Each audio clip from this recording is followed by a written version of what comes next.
Well, good morning again, everyone.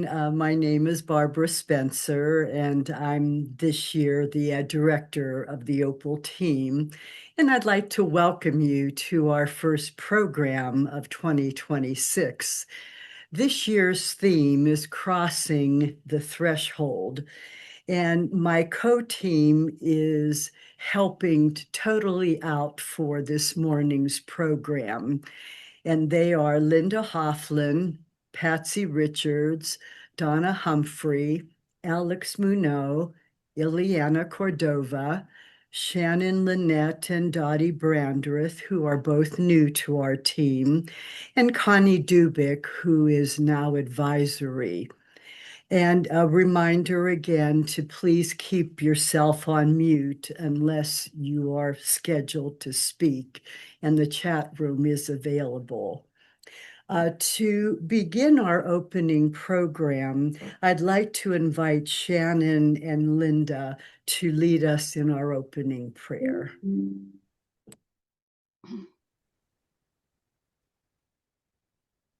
A threshold is a movement through a door, transition from one activity to another. This Magnificat of Acceptance by Ann Johnson was chosen as an opening prayer for this time together, since it speaks of a great threshold that was offered to the adolescent Mary, and her yes passed through this threshold. Her yes impacted her life and the lives of others right up to our own lives this very day.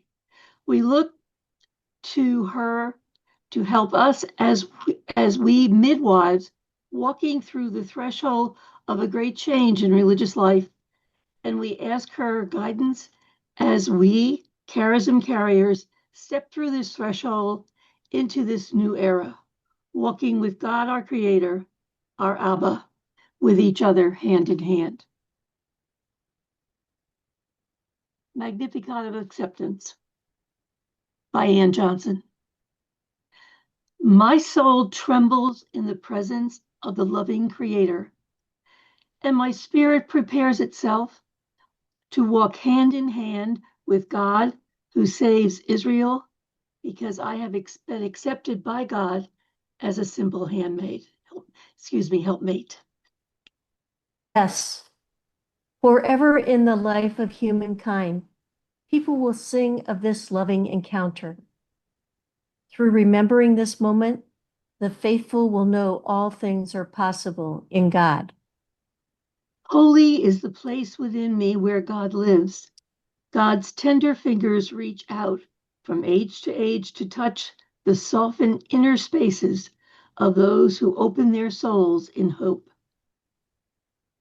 I've experienced the creative power of God's embracing arms, and I know the cleansing fire of unconditional love. I am freed from all earthly authority and know my bonding to the author of all earthly things. I am filled with the news of good things, my favor with God, faithful trust in the gentle shadow of the Most High, the mystery of my Son, Jesus, the gift of companionship with my beloved kinswoman, Elizabeth, who believes as I believe. The place in my heart that I had filled with thoughts of fear and inadequacy have been emptied, and I am quiet within. God comes to save Israel, our holy family, remembering that we are the ones who remember, according to the kinship we have known, remembering that we are the one who remember, and that where God and people trust each other, there is home. With Mary as our model, let us go through this threshold door. God is directing us to walk through with one another, hand in hand. Amen. Thank you, Shannon and Linda. Since today is our first session for 2026, we wanted first to reflect back on our October 25th, 2025 day-long workshop with Sister Linda Buck and our afternoon process with the young adult panel. Sister Linda also spoke recently through Leadership Collaborative, so we included that program in our reflection as well.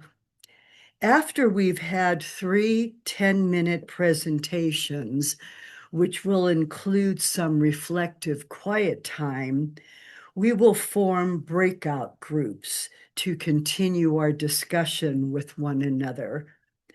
We really believed that before we cross any new threshold, it's always good to reflect back on wisdom already gleaned.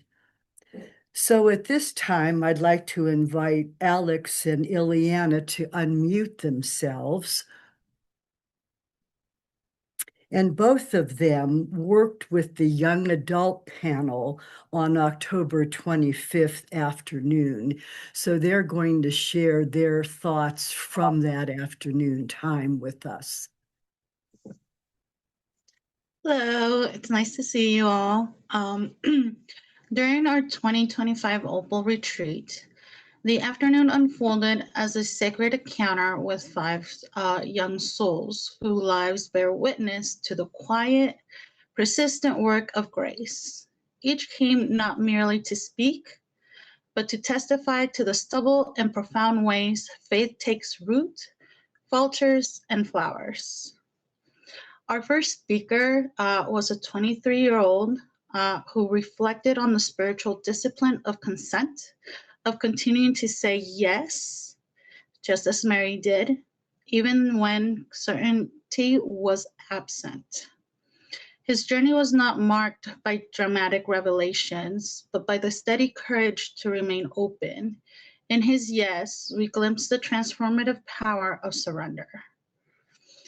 Our second speaker, a 22-year-old and preparing for marriage, spoke with luminous honesty about wrestling with faith in its inherited traditional forms. Her struggle was not a rejection, but a refinement, a movement from borrowed belief towards conviction shaped by her own questions. Through her, we were reminded that doubt is not the enemy of faith, but often its threshold. Our third speaker, she was just 20, shared a story of interior growth and the discovery of found family. Along her path, her journey revealed that the faith is rarely solitary.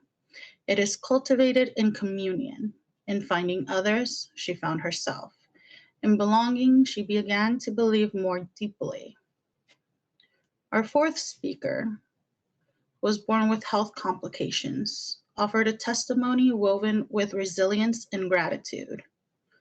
She spoke tenderly of her mother as her first and greatest spiritual mentor, a living icon of steadfast love. Later, at university, she encountered a community that affirmed her dignity and purpose. Through her story, we saw how suffering, when accompanied by love, can become a teacher rather than a limitation. And finally, our last speaker, our fifth young soul, shared his own struggles with health and the profound impact of the Sisters of the Incarnate Word in Guadalajara, who became a catalyst for his awakening to faith. In their witness, he encountered not simply doctrine, but embodiment, faith made tangible through service and presence. Despite these 5 presenters had never crossed paths before that afternoon, their stories resonated with harmony. Each had wrestled with the measure of their own beliefs.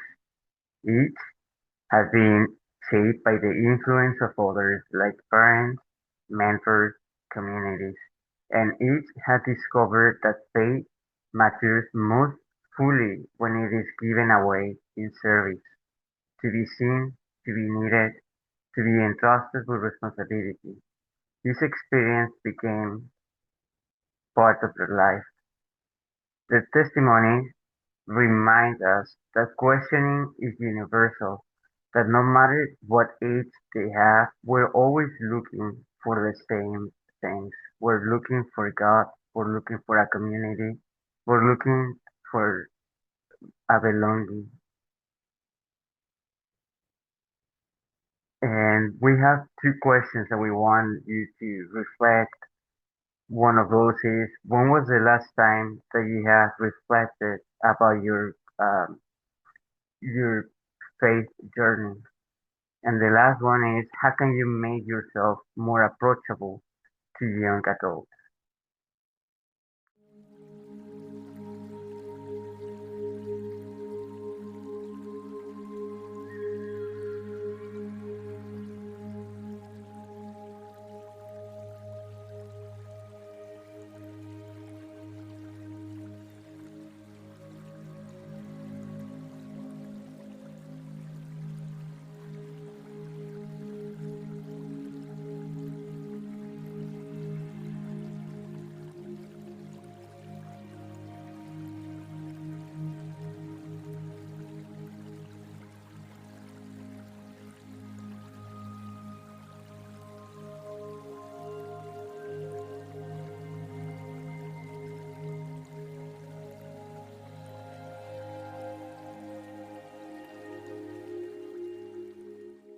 Thank you very much, Alex and Ileana. And just a reminder to the rest of us that when we go to our breakout groups, that you might want to take what you're hearing to those breakout groups. So that afternoon, in speaking with the young adults of their stories, to think about how maybe you could relate to what Ileana and Alex were saying about some of their stories. So if you want to put that in the back of your mind. At this time, I'd like to introduce Linda Hofflin. She's going to reflect with us on what she heard Sister Linda Buck say to us that morning. Sister Linda, who lives in California, spent the time on Zoom with us sharing her wisdom. And so Linda's going to reflect back on what touched her. Thanks, Linda. As Barb said, my name is Linda Heflin, and I have been an associate of the Sisters of Divine Providence in Allison Park, Pennsylvania, for almost 40 years. I began as a nurse in the Sisters-sponsored hospital at a time when many sisters still worked in the hospital. During my time as an associate, I saw the hospital sold to a for-profit system. I also saw our mother house imploded to make way for a highway. I became acquainted with Sister Linda Buck through an essay that she had written. It was comparing the California fires with the destruction of our religious life as we know it. And just as the earth is transformed from a burn scar, our religious communities are being transformed to something new, something not thought of before. During Sister Linda's talk with the OPAL groups, she discussed the community providing a framework like a trellis. And we, as associates, along with the sisters, are the vines rooted in the charism of each of our communities. As the vines, we are reaching out in different directions to others, not only with the same charisms, but with different charism with different communities. Linda wrote, "In our rapidly shifting religious landscape, the act of remembering becomes more than nostalgia. It is a spiritual practice that grounds us. By recalling what first drew us here, we honor the sincerity of our original yes. And we begin to see how that yes continues to echo, even as the forms around us change. We're not just asking, why did I come? We are also asking, why am I still here? And that was the quote from Sister Linda. Just as in the Magnificat, each of us has said a conscious yes to the Spirit. In that response, we have worked shoulder to shoulder with our sisters. We prayed with them, celebrated with them, and yes, even grieved with them. We know that each of us has been drawn to a different charism, usually through a contact with the institution and or a specific vowed member. And I can tell you that providentially, my contact happened to be one of the sisters that was a patient of mine.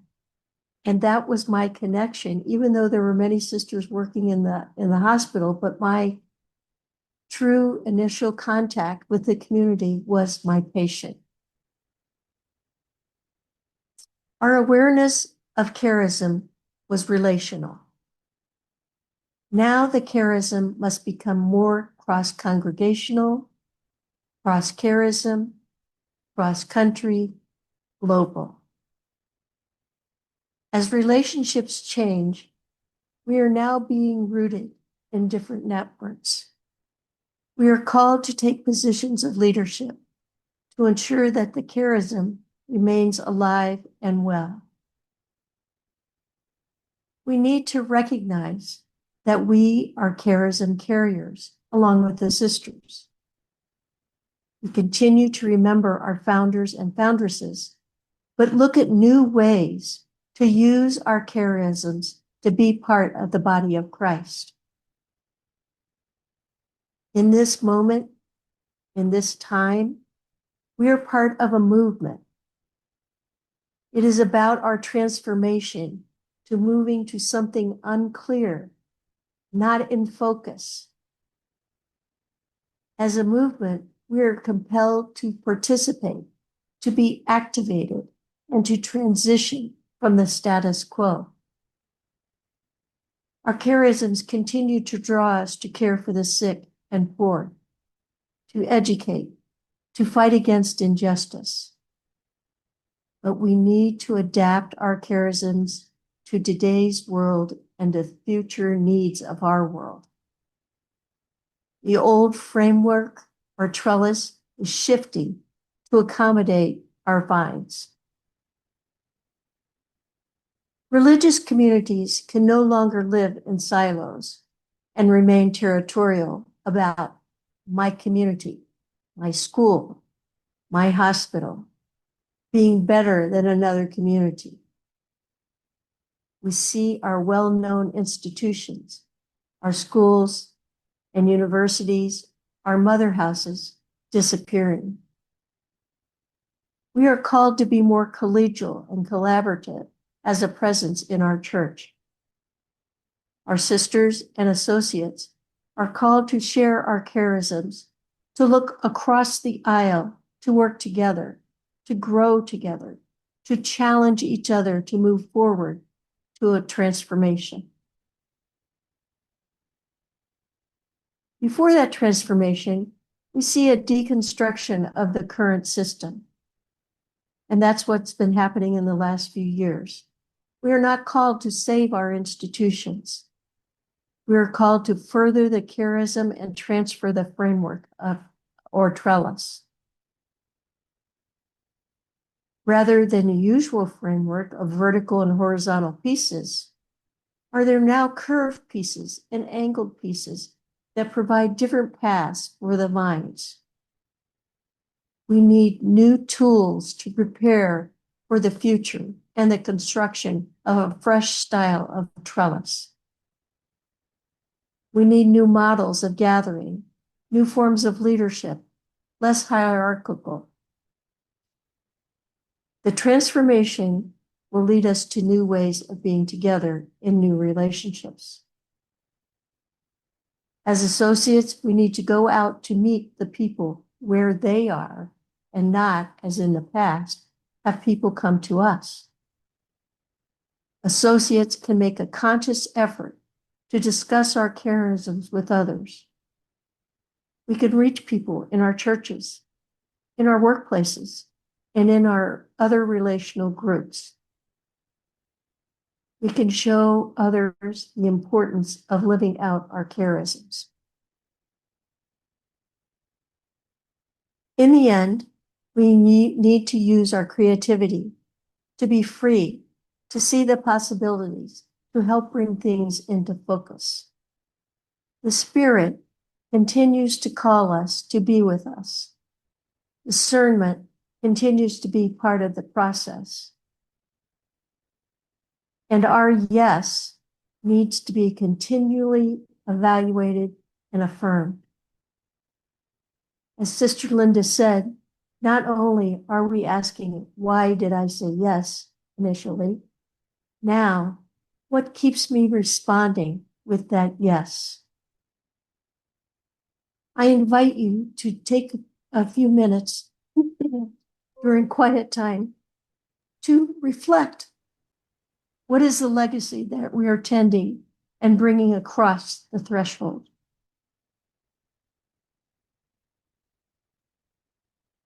Now I invite you to take a few minutes of quiet time to reflect on what was said, to try and understand what Sister Linda Buck was presenting.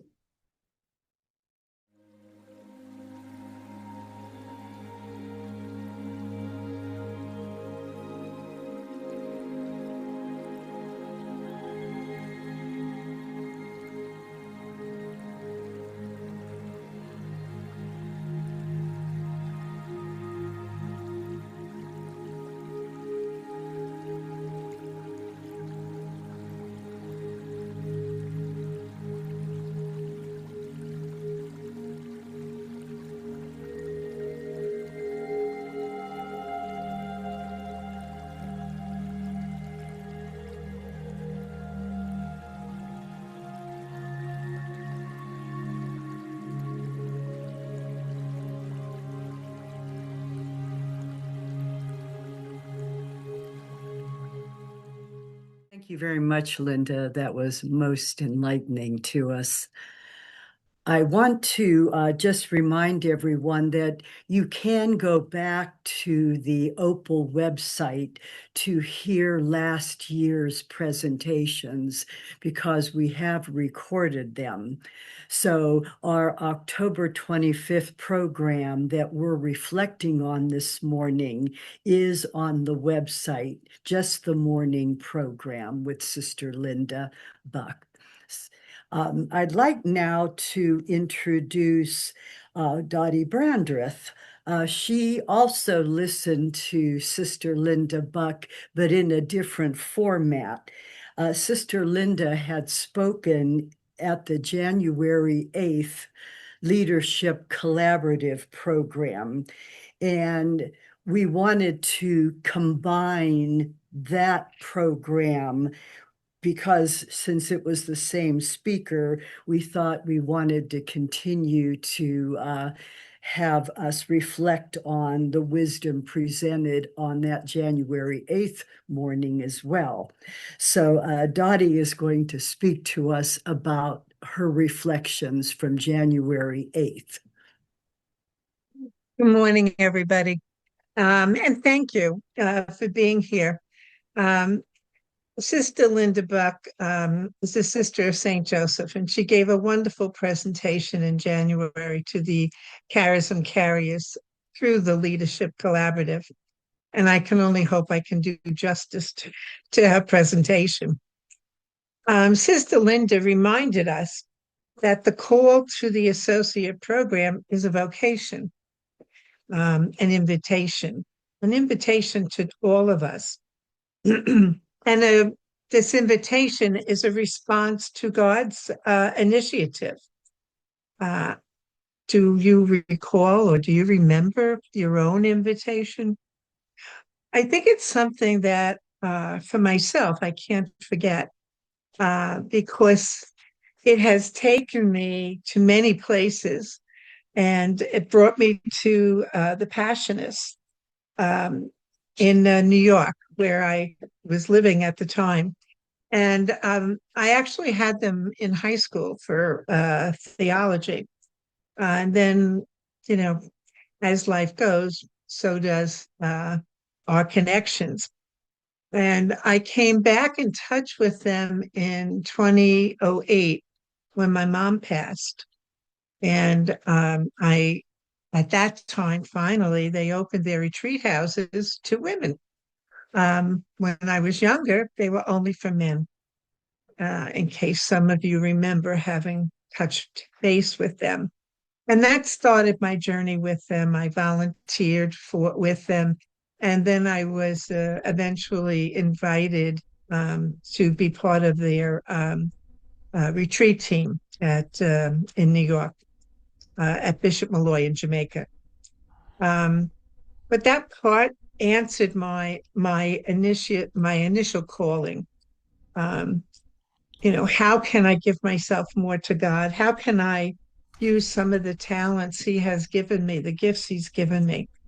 And I hope and pray that I've answered some of that call. And He asks not just a little bit of us. I think we all know that when God calls, He wants all of us. And that can be very difficult at times. Um, and of course, uh, it begins with how available am I? Am I willing? What am I available to do any of this work? And am I willing to give up some of the things that I might be called to? Uh, for those 9 years that I was at the retreat house, it was giving up just about every weekend that I had. And that was okay.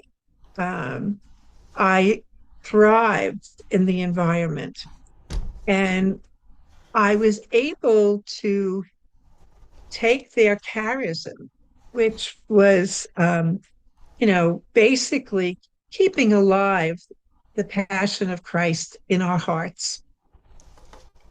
And that I needed to be clarified because that is the greatest gift of God's love.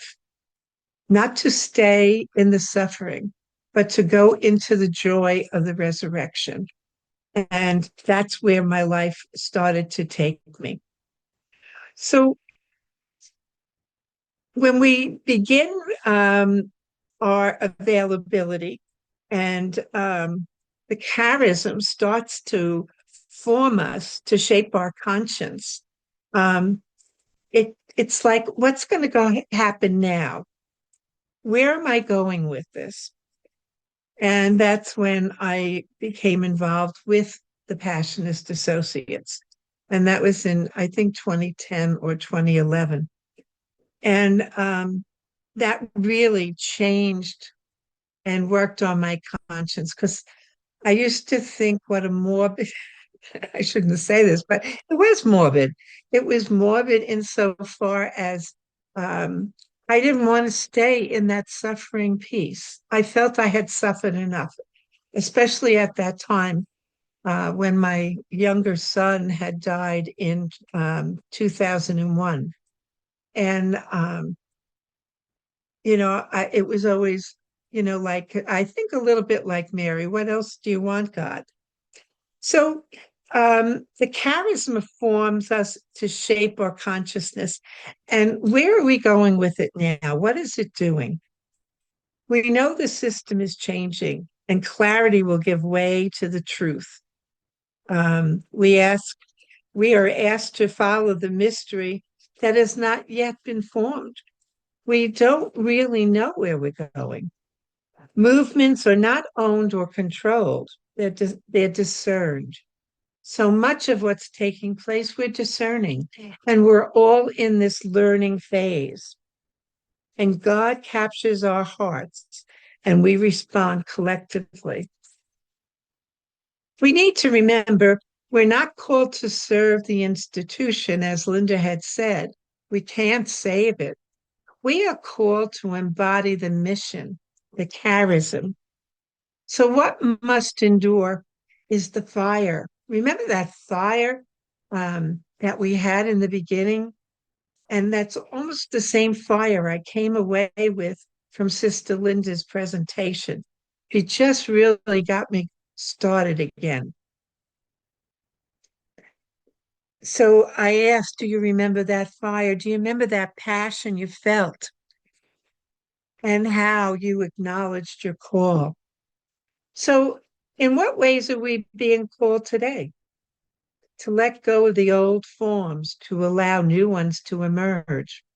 And it's been very hard for our Passionist associates. It's been very hard for the priests and brothers themselves because their retreat work has been diminished.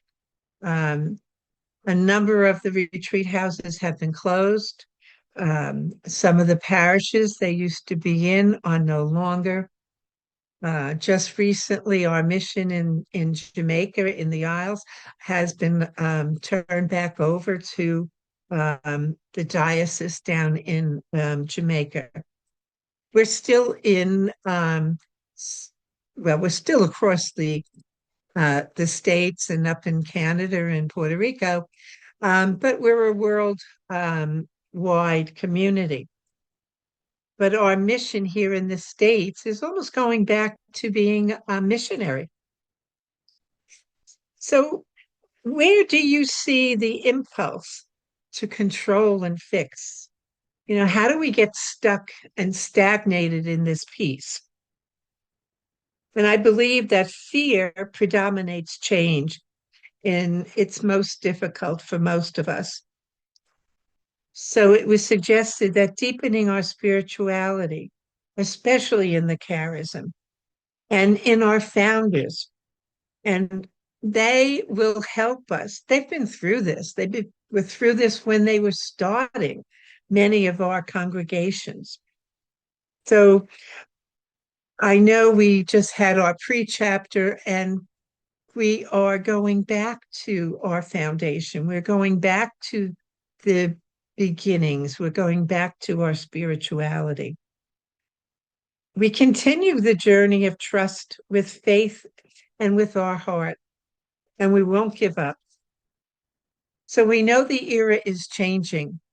So what do we see emerging during this change? And I think we're all going through this. We're all seeing different changes where most of us did our work through the retreat houses. We're now spreading out into the field of justice. Some of them work in the prisons. They work in the soup kitchens. They're at their parishes as lectors and Eucharistic ministers, teaching. I want to say, I see, what is it? The new lettering, I don't remember it. But anyway, teaching religion to the young people. So we're all being called in different ways. And how can we respond? How can we keep that joy? Because the joy and the resurrection of our charism is there. So maybe we need to ask more spiritual questions and seek spiritual guidance and turn more to our spiritual directors. And hopefully we are continuing with them on our journey so that when we are questioning, we can question to go forward. Have you asked yourselves, why do I stay? And what sustains me? And when we stay, is it a sense of belonging, a sense of community with the same group of people? Maybe we're not meeting in person anymore. Maybe we're meeting more in Zoom, but in Zoom we can still be community. Who are we being invited to become? What is holding us? That steadfastness of heart, that honest self-knowledge that we really need, the depth of relationships with God and with one another, clarity of vision, holder of tension, because this is especially a very tense time, and responsibility across the generations. The spirit is alive and well and creating. She's doing an awful lot of work and she's working hard. So let us remember a true vocation, patience rather than control, listening rather than certainty, and trust rather than guarantees. What waits to emerge within us? So take that into your quiet time. Thank you.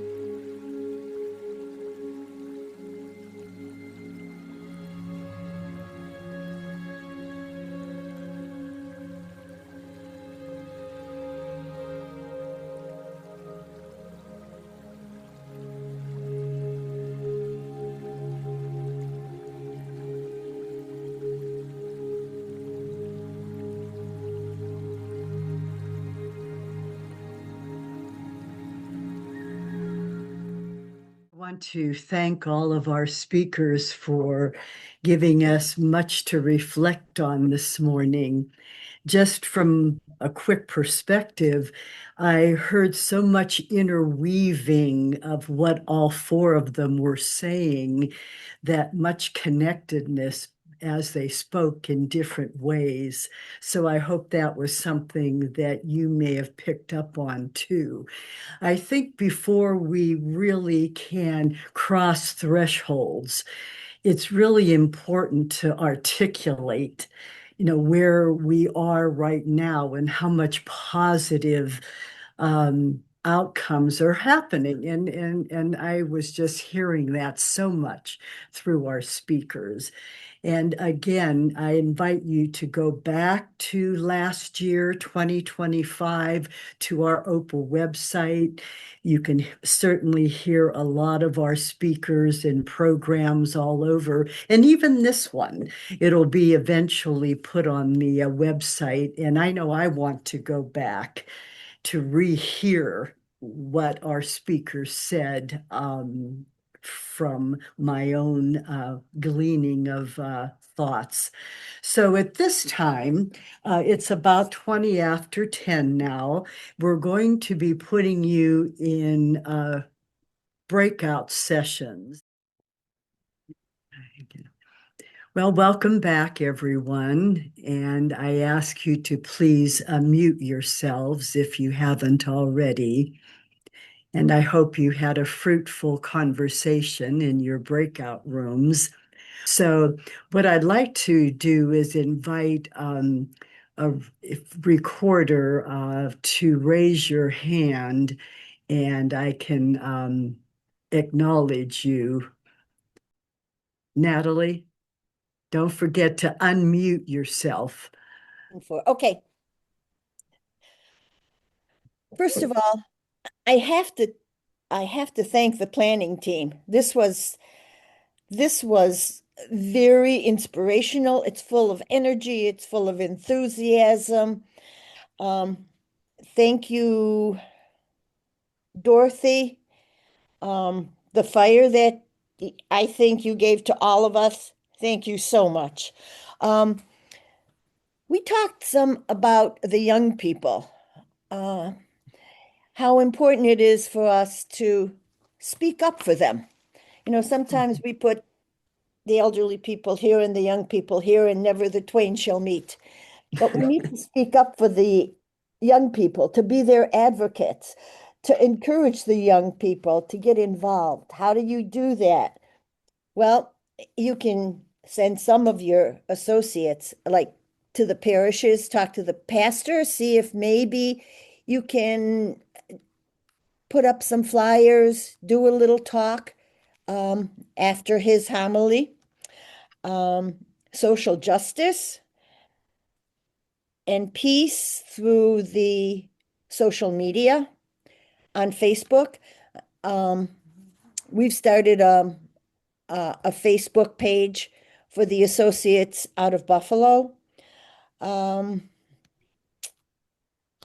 the what else did we talk about? We talked about so many things that we have to make a connection. And we found that we feel the associates are probably all in the same position now because so many of the congregations are changing and the associates are changing too. We need to get the young people, the younger associates, to step up and take that leadership too. Um, oh, we also had a guest in our room too. Donna came to join us. Barbara, did you have anything to add? I don't think so. I think that you captured everything. But we had a really good discussion. Did Very good discussion. Thank Okay, you. thanks, Natalie. Mhm. Someone else raised their hand.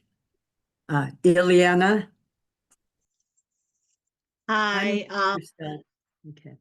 Yeah, sorry, it takes about a second for it to unmute. So in our group, it was Shannon and Sandra who were involved with me. It was just a small group of three of us, so we got to talk quite a bit. And one of the things that we came to following on Natalie's conversation was about how getting the associates involved with the young ones and going out to parishes. And it's one of the things we also came to the conclusion, where are the invitations?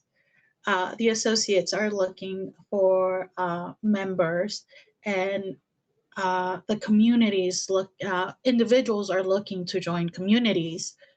But they're like Shannon was the one that mentioned they're walking parallel.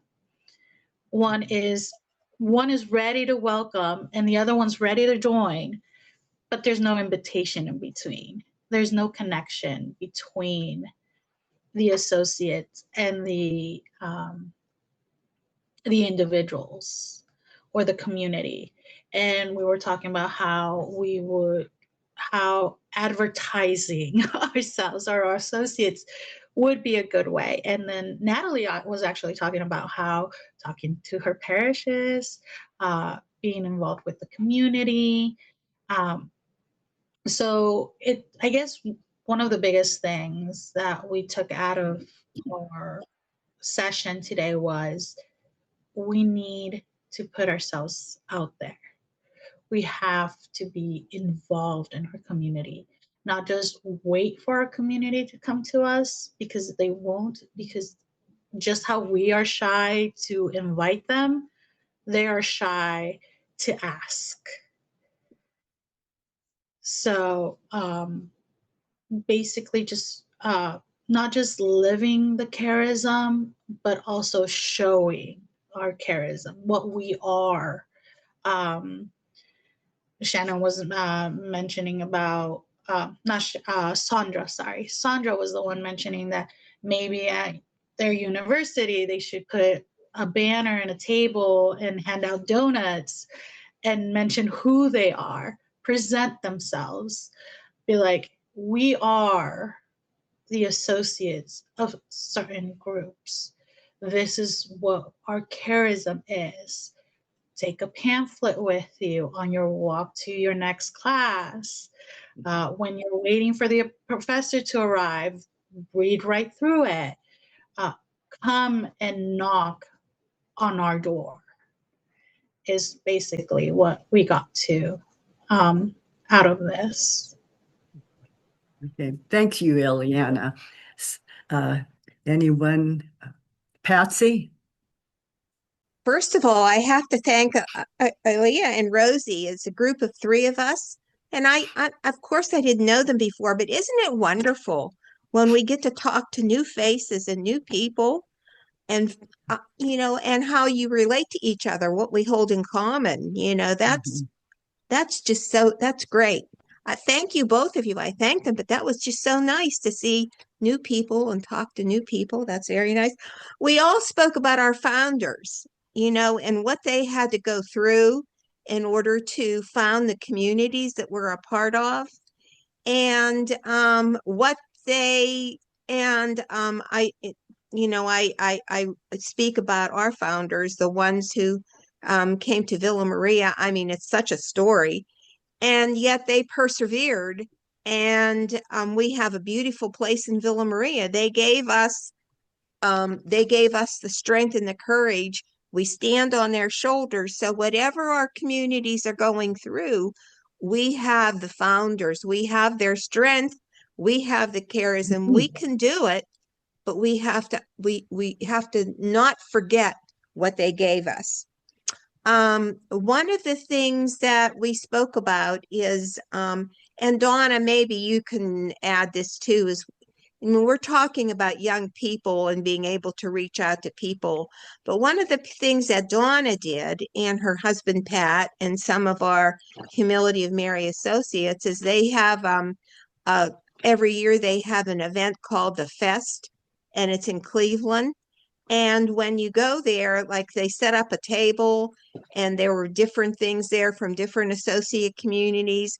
And what they were able to do is just to explain what it means to be an associate. So you go where people are, like we were saying, and the Fest is a place where people are. I don't know what there are in different communities, different events where you can do that, just to find out what an associate does. And on our website, on OPAL's website, there are different communities that you might want to look at, that someone might want to look at. Lead them to the different communities to be able to investigate that. Alice? Okay. In my group was myself, Anne, and Maria Elena. And the things that we focused on was that for most of us, the charism still isn't our focus. That it's often the congregation that's our focus. So we need to transform our way of thinking to more of a charism, living out our charism. In a few short minutes, the three of us were able to speak about our charisms and kind of make them cohesive and tangible and bring them together. And so we talked about living more of a global charism, than we are now. And living out the charism in our everyday lives. Somebody said, God wants all of me. And that's hard. And but he really does. And we can start by living out our charisms. And what we decided is we still have a lot of work to do. Bringing younger men and women into associate programs is one of a good way to do it. And, actively living out our missions and actively living out our charisms in our day to day, looking at us each at the end of the day saying, was I successful? Did I do it? So it's kind of a quick wrap up of what we said, but my group was great. And so I want to thank the two of them for the great conversation. Thank you. April?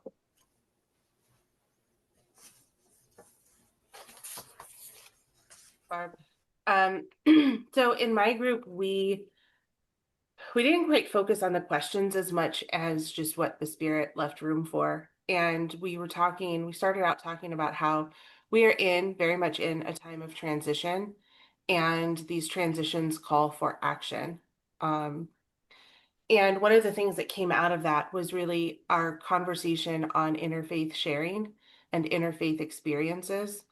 Recognizing that the differences within our faiths and our spiritualities allow, like when we open ourselves up to hearing what other faiths have to say, the way that they live their spirituality, there's room for growth in our own spirituality and finding that wisdom and the connections that kind of unite us.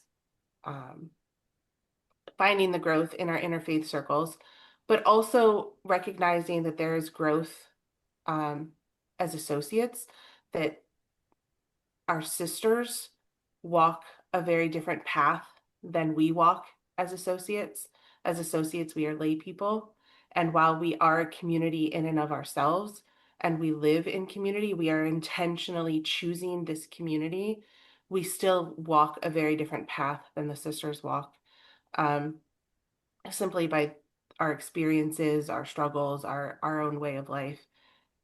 And recognizing that in those struggles and in that way of life, there is also wisdom, and there is room for faith and spirituality, and the way that we live that, while similar in some ways, is also different and is still both good and holy. And so recognizing the growth that can come from accepting the wisdom of both the interfaith as well as the associate way of life. Thanks, April. Brian?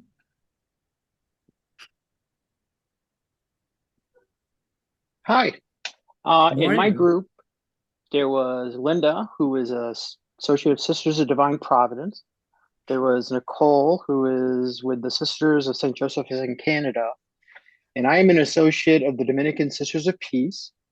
And we talked about how it's really an exciting time for associates, and that when the different associate groups get together, like the Dominicans or Sisters of Divine Providence, just as a rough example, that it really becomes exciting,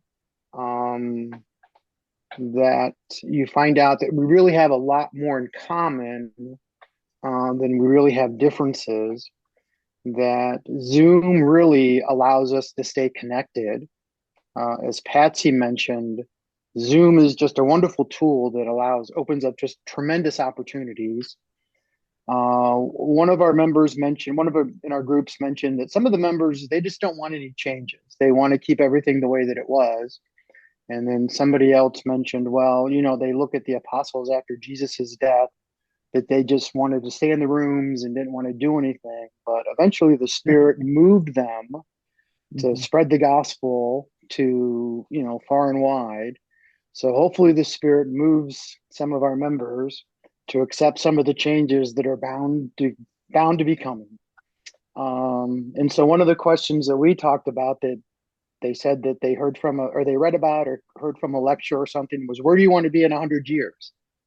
Where do you want your group to be in 100 years? Not in a year or 30 days or 2 years, but where do you want to be in 100 years? Because essentially what the communities and what we're doing, it just all boils down to the spread of the gospels. That's what we all have in common. So even though we might try to do it, our charisms might be slightly different.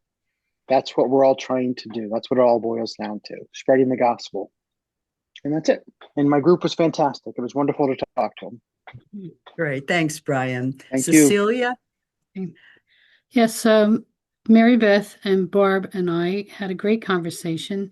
The commonality that existed between the three of us is that we've been in a process for a long time in similar ways. We've been volunteers. All three of us have been vowed members, and all three of us have left the vowed life and became associates. And we find our best selves in the associate world. We also talked about what we want to take back to our congregations, and we talked about wisdom, the wisdom to know what we know and what we've accumulated over the years. We talked about the hope that we have for the present and the future, and how it's connected to all that we've been. And we also talked about the fire that we can ignite and to get things brighter and moving forward. We also talked for a short period of time about fear. And in our congregations, are we experiencing different levels of fear between the sisters and the associates? And in some cases, in peace, because we became a union 16 years ago, we're in the mentality of, oh, here we go again. And we're experienced. So we're a little bit more open. But then we have age factors that say, I'm too old to go through this again. So it's a both and so the three of us came to the realization that we're on the right track, and we're grateful for this experience today, and look forward to more encounters. Thank you. Thanks, Cecilia. Did I cover all of the recorders? Okay. All right. Let's open it up to whomever else might like to share. And again, if you could raise your hand and speak briefly so that others have an opportunity if they wish. I would like to share one other thought when we're talking about reaching out to folks. Several have mentioned being connected to a retreat center. I would strongly encourage if you can take advantage of the talent of those who can do graphics, those who do communications, to develop brochures or materials that you can leave in your retreat centers. Because the people who come there are individuals who are seeking Christ. They're seeking relationship. And what better way for you to tell them about who you are and what you do, but to put something in their hands when they are spiritually seeking. So please consider doing some sort of brochure. Opal has a brochure themselves that we're going to develop with new members that we can make available to you, that you can put out for people to choose their own community or examine. But please take advantage of all those coming to your retreat centers.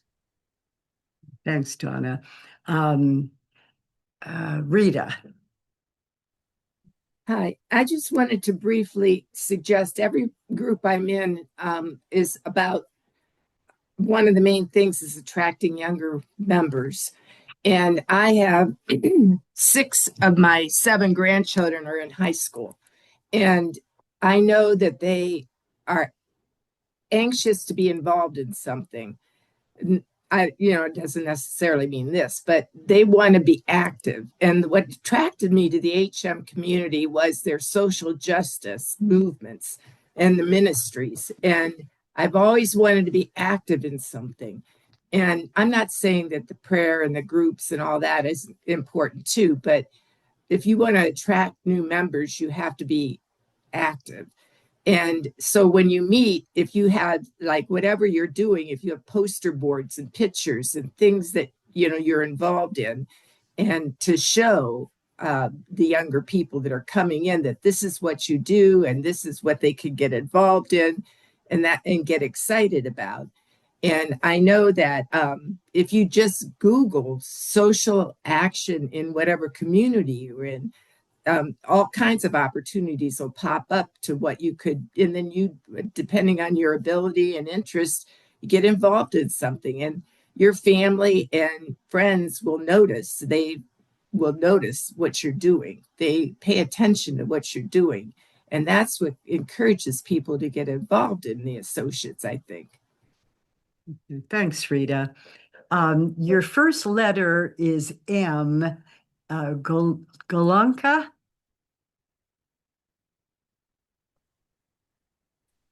Sister Marianne. Okay. Okay, being the only vowed religious in the group, I am very, very proud of our associates, and they do some wonderful things. And I just want to bring up a couple things. Our associates, as well as the Youngstown Ursuline serve at the Dorothy Day House in Youngstown, Ohio. They do the meals and they take care of that. We have also had an associate that started a place for unhoused or minimally housed individuals who have recently had surgery or a hospital experience of some type, that they could go and recover in a place that is safe as well as being cared for before they go back to their own lifestyle. Okay, I wanted to bring that up. And then the other thing that I wanted to bring up is we actually have associates of the Humility of Mary that are not Catholic, but they are charism carriers. And so I really wanted to bring that up to this group. Thank you. All right, thank you. Natalie? We also talked about, how to invite new members, to become associates. But we also mentioned, what can we do to get more associates to come to this group meeting? Mhm. Yeah. Because I know there are about 20 associates out of the Buffalo area. Mhm.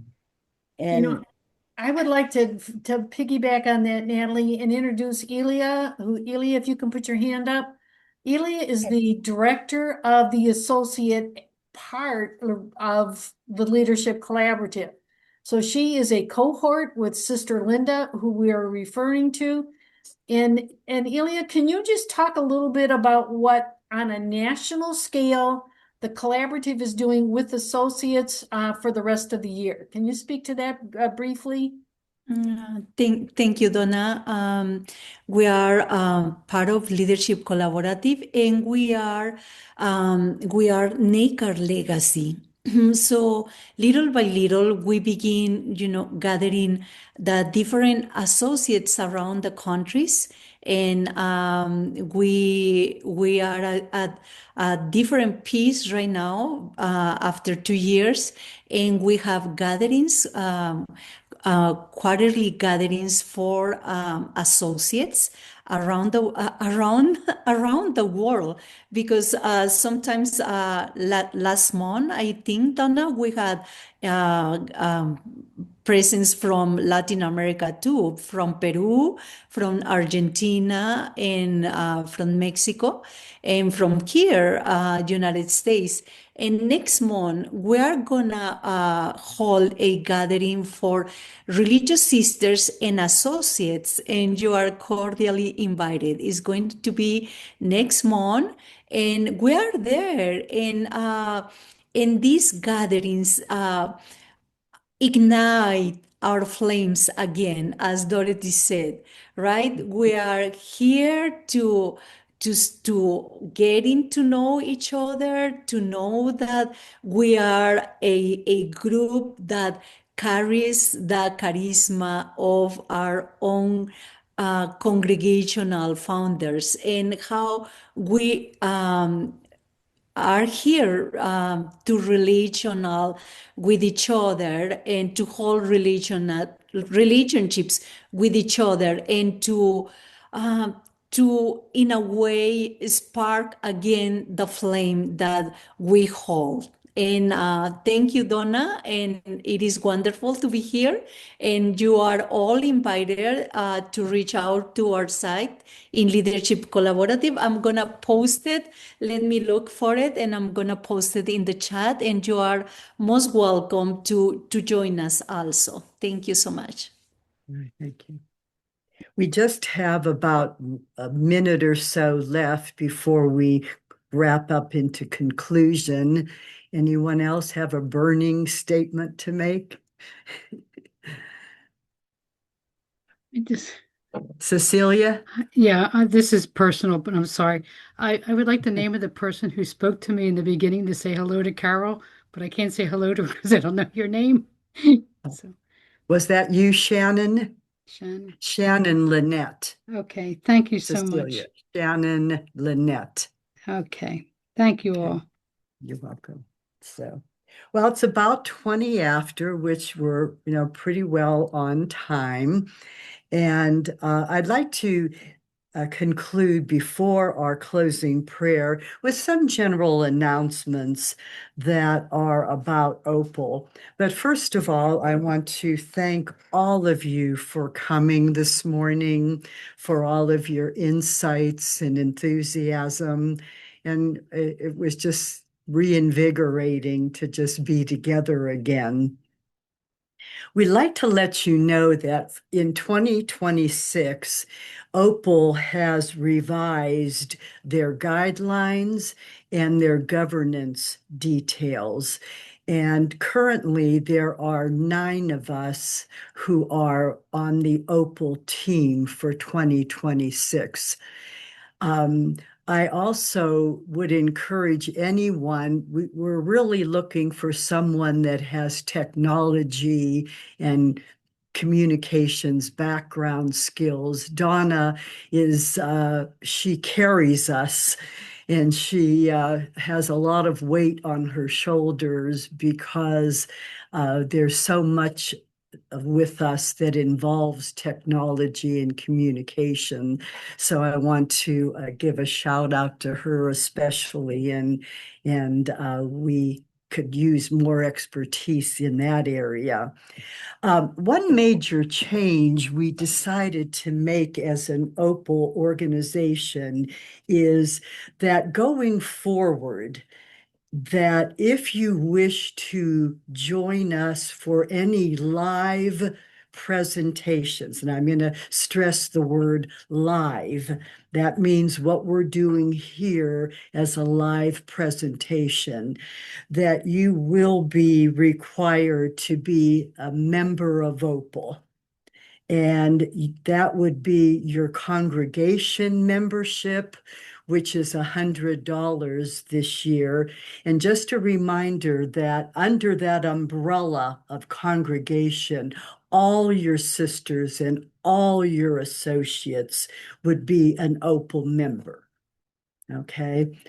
Then if you are an individual member where it's just you yourself and not a connection with a congregation, that's a $25 membership. So if you have not yet registered for OPAL for 2026, please do so, because this will be your last time that you'll be able to join us in a live presentation. You can certainly go back to our website after the fact to pick up recording, but we really, really, really want you part of the live programs. Our next program is April 18th, and this is going to be something different. We want to invite only the designated representatives of your community or someone they would appoint to this program. We want to do a think tank. So all of the OPAL congregations were asked to give at least 3 formal representatives to us that were like the communications persons that we would communicate with.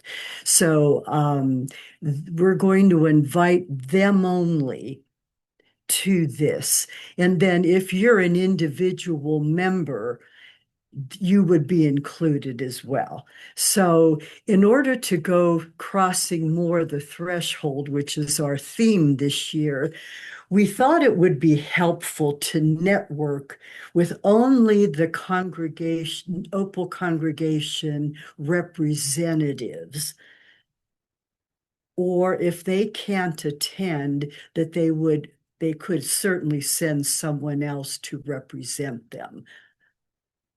And because we want more of the OPAL congregations and individuals to begin to take more ownership for OPAL, to find ways that we could engage you more in the OPAL programs, in planning and presentations as we move forward, because that's stretching us. I know this morning it was totally team that ran the whole morning, but we don't want it to be totally team going forward. And we did that last year, and it worked out very well to have other congregations step up and lead a program. So I think that's a good summary of some of the changes we've made. And I want to thank you so much for attending, and my team and Donna for hosting us today. And I'd like to turn it over to Alice Turner, who's going to lead us in our closing prayer. Thanks, Barbara. As we prepare to pray, I invite you to find a comfortable position. Close your eyes open your hearts, quiet your minds as we pray now. Gracious God, as we stand at the threshold of new beginnings, we pause to honor this moment of transition. Grant us courage to step forward, wisdom to discern the path ahead, and gratitude for the journey that has brought us here. May your presence guide our steps and your peace fill our hearts as we move into the unknown. Amen.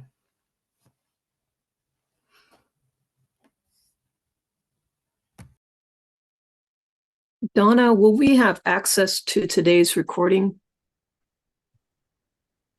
Yes. Yes, yes, you will. I will put this all together and take out the spots that make it longer and just share it both by link, and then it'll also post on our website. So, Opal also has a YouTube page, and so that's where we also store all of our past presentations. So, but we'll send you the link. You can share that with anybody. I know Natalie's, point was, how do we get others? I think we need to make sure that our directors of our programs know that these gatherings are not just for the directors or the heads, except for the one that Barb talked about next time where we want to do think tanks. So personal invitations, come and join us. I'm sure glad Sister Marianne was on. Sister Marianne was one of the reasons I became an associate. So she speaks to my heart. We go back many, many years together. So I would just suggest that we reach out, and especially to our young folks. And even as we name the representatives for our community, don't feel like we have to just name the same people every year. If you have somebody who's new and energized and wants to bring some new ideas to represent your community, invite them. I mean, I think that would be great. That's a good point, Donna. Yeah. So we're heading to 11:30. Anyone else? Okay, well, thank you so much and have a good Lent, and we'll see you again. Thank you. Bye-bye. Thank you.